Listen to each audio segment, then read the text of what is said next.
நண்பர்களுக்கு வணக்கம். மீண்டும் உங்கள் குழந்தை ஆதி. நம்ம ஜனநாயக கடமையை முறையாக போய் செஞ்சுட்டு வந்துட்டோம். ரொம்ப நீண்ட இடைவெளிக்கு பிறகு இந்த வீடியோ போடுறேன். என்னென்னா, இப்போ எலெக்ஷன் முடிஞ்சிருச்சு. ரிசல்ட் வந்து மே 4 தெரிய போகுது. நம்மளாம் கொஞ்சம் அக்கறையோடு இருக்கணும், ஜாக்கிரதையாக இருக்கணும். ஏன்னா, இப்போ இந்த விஜய் ரசிகர்கள், என் பார்வைக்கு விஜய் ரசிகர்களும் சீமான் ரசிகர்களும் கிட்டத்தட்ட ஒன்றா தான் பார்ப்பேன். என்ன, விஜய் ரசிகர்கள் போல் ரொம்ப யோசிக்கும் திறனற்றவர்களாக சீமான் தொண்டர்கள் கிடையாது. இருந்தாலும் சீமான் சொல்கிற அந்த உருட்டு எல்லாத்தையும் நம்புறதுனால கிட்டத்தட்ட நான் 2 பேரையும் ஒன்றா தான் பார்க்குறேன். ஆனால் சீமானும் பல தேர்தலில் களம் காண்டு தோல்வி சந்திச்சிருக்கிறாரு.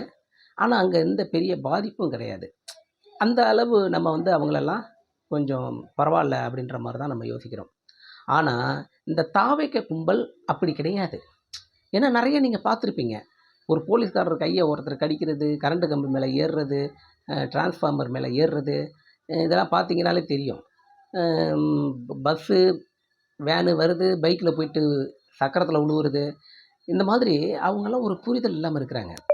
புரிதல் இல்லாமல் இருக்கிற இவங்க எல்லாருமே என்னுடைய பார்வைக்கு ஒரு மனநல பாதிப்பு அடைஞ்சவங்களாக தான் என்னால் பார்க்க முடியுது. ஏன்னா இவர் சிஎம்மாக உட்காந்துட்டாருன்ற மாதிரியான ஒரு மாயை இவங்கள்ட்ட இருக்குது. விஜய் சிஎம் அப்படின்ற ஒரு மாயை இவங்கள்ட்ட இருக்குது. அந்த மாயையை வந்து இந்த 4ஆம் தேதி தான் சொல்யூஷன் கிடைக்கும், அதுக்கான தீர்வு கிடைக்கும் அந்த மாயைக்கு. இதை ஏற்றுக்கிற மனோநிலை இவங்களுக்கெல்லாம் இருக்கா அப்படின்னா இல்லை. அங்கேத்தான் நம்ம வந்து கொஞ்சம் ஜாக்கிரதையாக இருக்கணும்.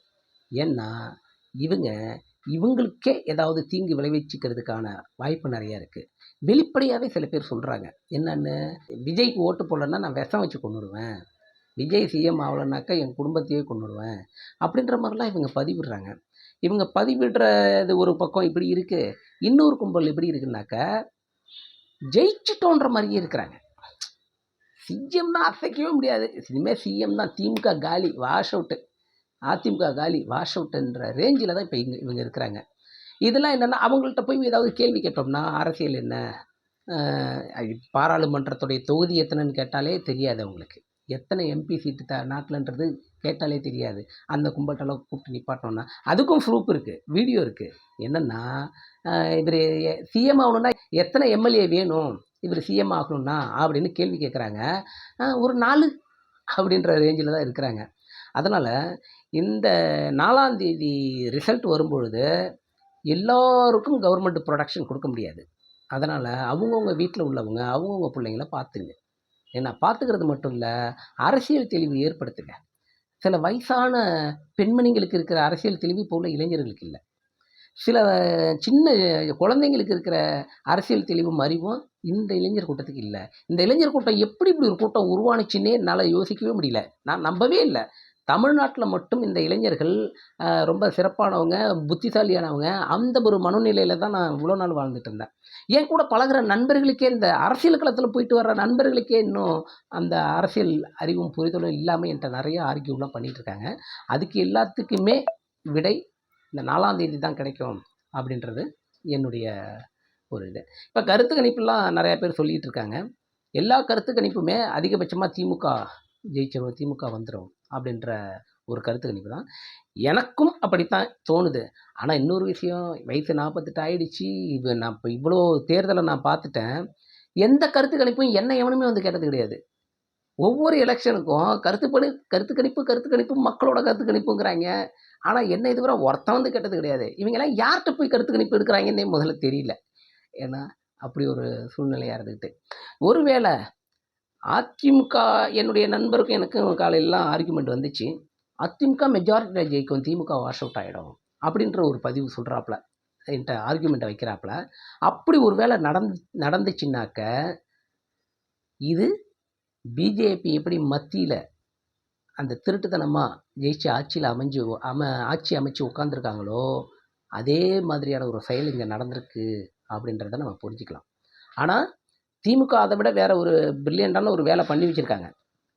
ஒவ்வொரு பூத்துலேயும் உள்ள அந்த லிஸ்ட்டு, ஓட்டு லிஸ்ட்டு போட்ட அந்த படிவத்தை அவங்க வந்து கலெக்ட் பண்ணி வச்சுருக்காங்க.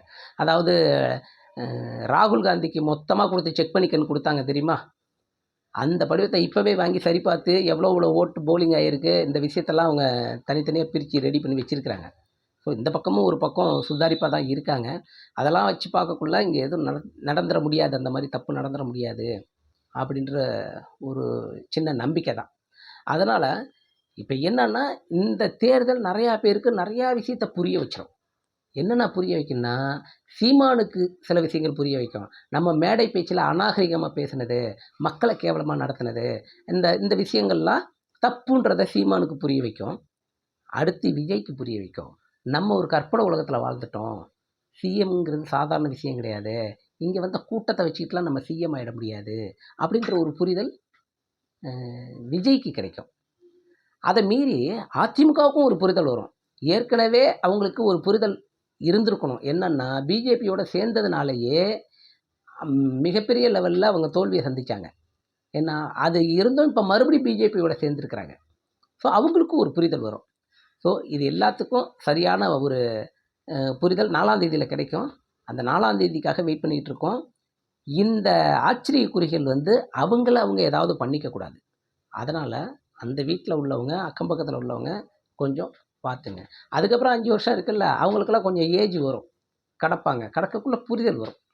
புரிதல் அவங்க அடுத்து அரசியலை தெரிஞ்சுக்கிறதுக்கான ஒரு வாய்ப்பு அவங்களுக்கு கிடைக்கும். அதனால் கொஞ்சம் கவனமாக இந்த 4ஆம் தேதி பார்த்துங்க. நன்றி.